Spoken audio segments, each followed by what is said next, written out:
Mans vārds ir Jevgenis Ronis, un ir 2017. gads, un mēs to vēlētos atzīmēt ar šo te dzērienu. Es gribētu pateikties, ka pa 2016. gadu bijusi šāda izaugsme 600 abonenti. Pašlaik, ja es nemaldos, ir 624 kaut kur, jā.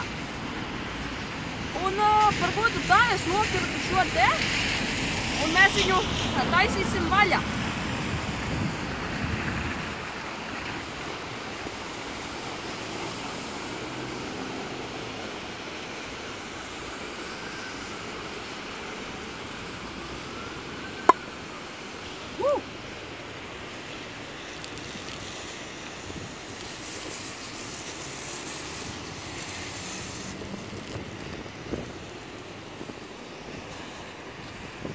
Lai jums laimīgs un izdevies 2017. gads!